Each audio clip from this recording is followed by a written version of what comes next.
Do you have a passport? Some of you do, many of you don't. Do you have your birth certificate? Frankly, I don't.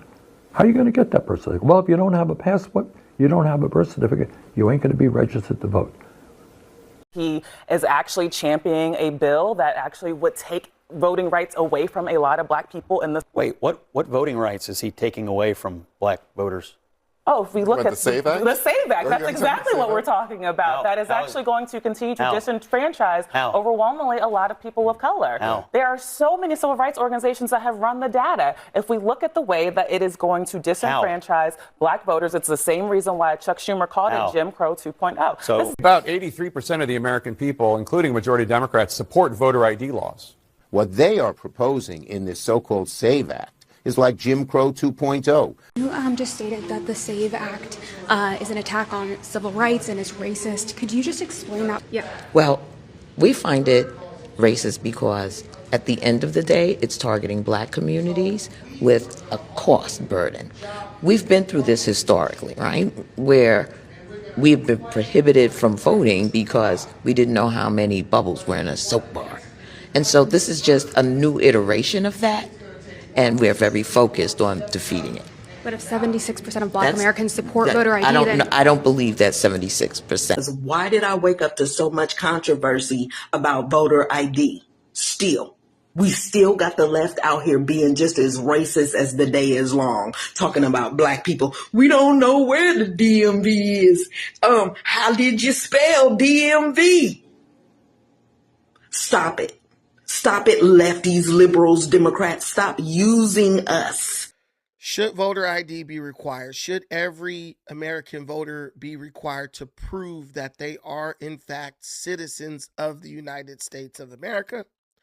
And were the Democrats wrong for not standing when Donald Trump asked them to confirm the statement that it is the first priority of United States representatives to protect and represent American citizens over illegal immigrants or the interest of other countries? People are debating this. Here we go. How many people here would support the SAVE Act, which requires proof of citizenship to register to vote and then voter ID to vote? So raise your hand if you'd be for the SAVE Act. Okay, just Brett would be opposed. Well, I'm opposed. Oh, I'm sorry. Yeah. I don't want your friends to see that. I'm sorry. Chris did not have his hand up. Everybody who's friends with Chris, he's with Brett. Brett? I think that... Okay, so the first thing you're going to notice is you have two younger Caucasian-looking males. One guy looks like he's in his 20s. The other guy looks like he could be late 20s, early 30s. I'm going to guess late 20s. And this is, in my opinion, it's pretty typical. They really don't give you the background of these people. You don't know where they're coming from, what walk of life they're coming from. Like that kid on the end who doesn't agree that voters should show ID. I don't know if he lives in his mom's basement or if he has a family of 4 kids and he's working every day.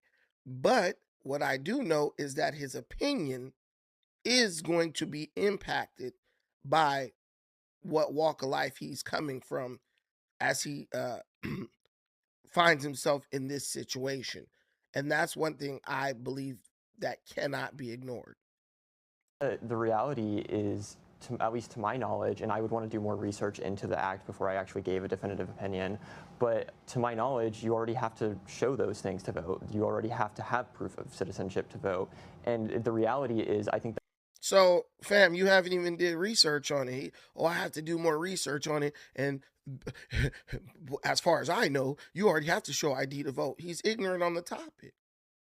And this is one of the issues that people have with American elections.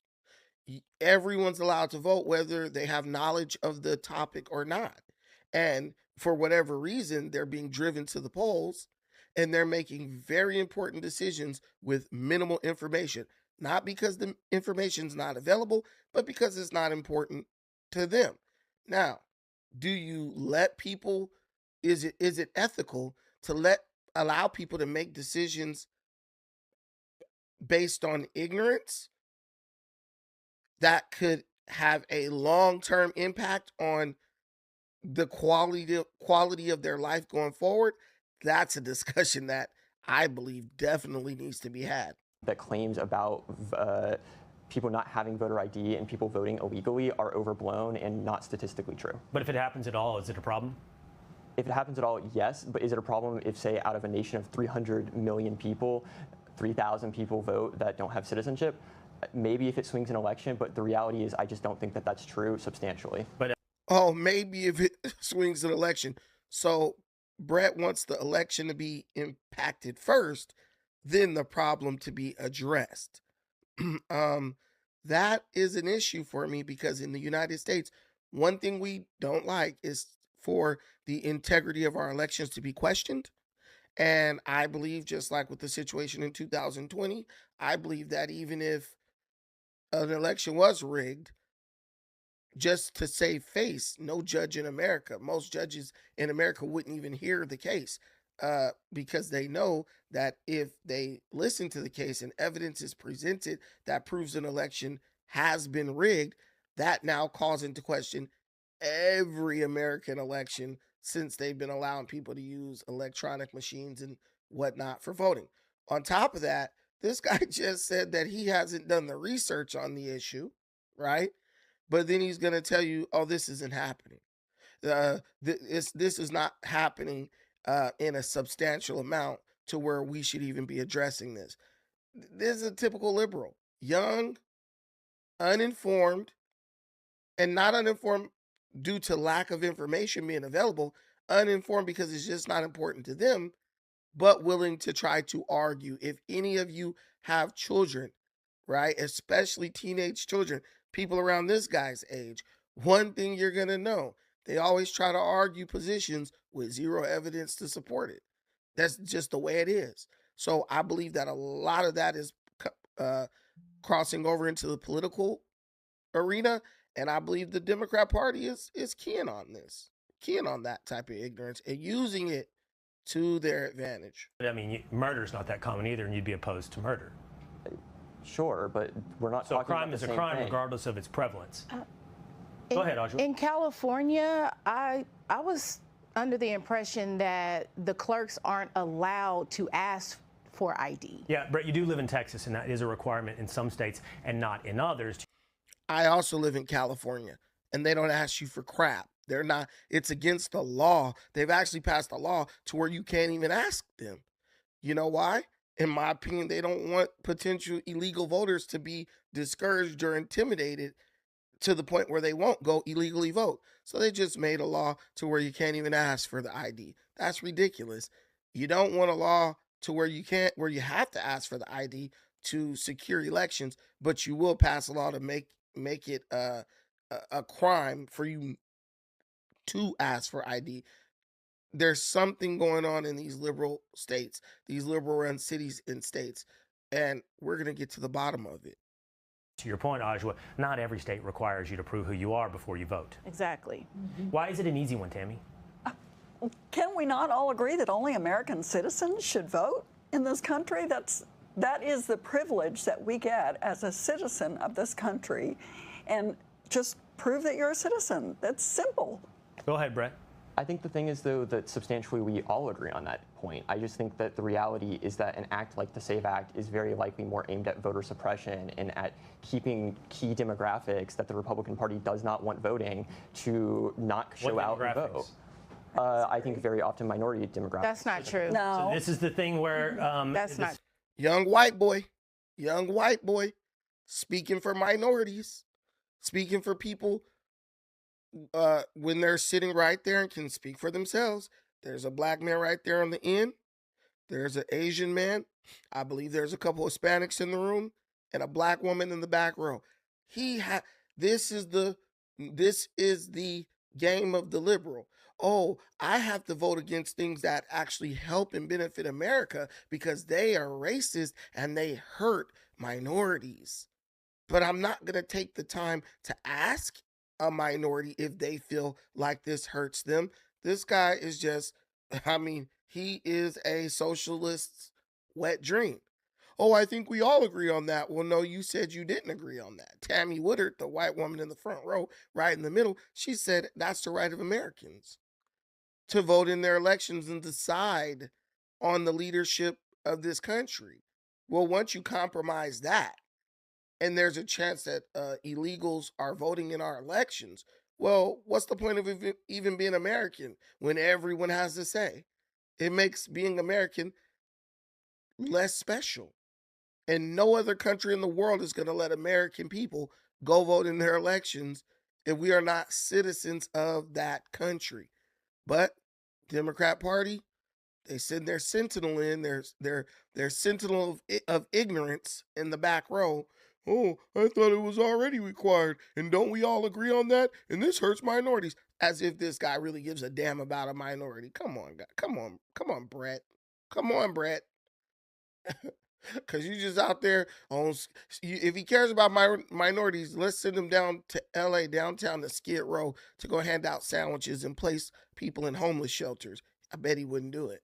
Suggestion is it's going to keep the black vote down. I've got 2 black panelists here. Ajwa? That's not true. Do you have ID and proof of citizenship? Yeah, and if I need a copy of my birth certificate, it's just a matter of going online or going up to the department and asking for it and showing my information to get it. I mean, to say that it would negatively affect a minority group because they're somehow not educated enough to get these documents is completely outrageous. Annie? My girl trying to be politically correct. They're saying we're too stupid. I'm black, she's black. The little pencil neck white boy, the geek, he's telling me, look, you got a family, you've raised children. You know what I'm saying? You've bought real estate, you've traveled around the world, but you're just too stupid to go get an ID or a birth certificate to vote. And I'm black like everybody else. Most black folks have their birth certificate. Most black folks have their social security card and damn sure got an ID. Because believe me, this per capita, we're getting pulled over more than you guys, right? And so we got to have our documents readily available. We don't walk around or exist in the world where everyone gives us the benefit of the doubt like white folks. See what I'm saying? White folks are blessed with the privilege of being given the benefit of the doubt in tough situations or just in most situations. Black people don't enjoy that luxury. So we keep all of our documentation on us. It might be a little bit of a residual effect from what was it called? The freedom papers? What was it called when they travel? Your freedom papers or your slave pass. We gonna keep them documents on us, okay? So we can show them when necessary. But for him to say we're too stupid, that tells you right there what you need to know. Liberal voters just feel black people are intellectually inferior to them because a looks like 20-year-old kid is sitting in a room with grown black folks and telling them, yeah, y'all just too dumb to get a driver's license or a birth certificate. In my opinion, this should not be a controversial issue. We should have consistency for all American citizens, and especially for young voters. It's important to educate them from the time when they're young on these issues so that they know how to vote when they're older. There's this idea called the Founders Principle, which talks about the first person and a child hears an idea from is that person that they're going to come back to when they have follow-up questions or want to discuss this further. It is important that a parent or a pastor is that person for a child and not some woke teacher or professor, so that when a child, it's time to vote, they have learned these conservative ideas and things from their parents, or most importantly, things about Jesus and politics. All of that should be done from a parent's perspective, not from... This is a hell of a panel. Let me just say that. And what the girl right here in the red shirt, what she said was facts. It was facts of life. You do not want your kid's first impression of wisdom, knowledge, or authority to be a damn teacher, especially not these woke, crazy, radical liberal teachers. I mean, it was crazy because I didn't realize how stupid a lot of teachers were until I became an adult and I started working security at a club. And I actually caught one of my teachers in the bathroom doing it to a guy. Don't believe me? I'm not gonna say her name. I'm not gonna say her name. Downtown LB, Sevilla, bathroom. Come on, it's real. And it made me realize these people are not all knowing. They're just regular people out here making dumb decisions like everybody else. They've just earned a teaching credential because maybe they weren't good at whatever they did before, and they came to teach you. That doesn't mean they're qualified to advise you on politics or your gender or anything like that. That should always be left up to the parents who have a unique relationship with their child and are truly rooting for their child to succeed and become the best version of themselves. That's one thing I tell my daughter's mom. Look, she's never gonna have bigger cheerleaders than us. No one's gonna root for her to succeed more than us. I don't even care if she gets married. No one wants their child to do well more than their parents. That should be the person who has the first and final say about what happens to them. Jude, you have been with us throughout this conversation. You are a self-described Democrat. I'm not sure that makes you necessarily sign up for a Cracker Jack box list of issues that you signed up for. Jude. And you raised your hand when you said, yeah, I think I would support the SAVE Act. Yes, based on exactly how you described the SAVE Act. I haven't read it cover to cover, but based on rules, the guidelines around exactly what you said, have a valid ID, have proof of citizenship, I would support the SAVE Act. How many people? Okay, so the SAVE Act is unanimous. Everybody from where I'm sitting, it's looking like everybody supports the SAVE Act, Democrat and Republican. The little white boy in the back, I call him the pencil neck geek. He doesn't support it, but I believe that's based on ignorance and also a little bit of just bias and my team needs to win type shit. But what's that kid's name? Dean Withers, the dude off of TikTok. He gives me Dean Withers energy, where he's gonna do whatever mental gymnastics it takes to make stupid shit make sense. And that's okay. But this is an 85-15 issue. 85% of Americans across the political spectrum agree that some type of ID, some type of proof of citizenship needs to be required before people are allowed to vote. And the only question now is, why are Democrats blocking it? Thank you for watching this. I appreciate everything you do for me in this channel. Till the next time, peace.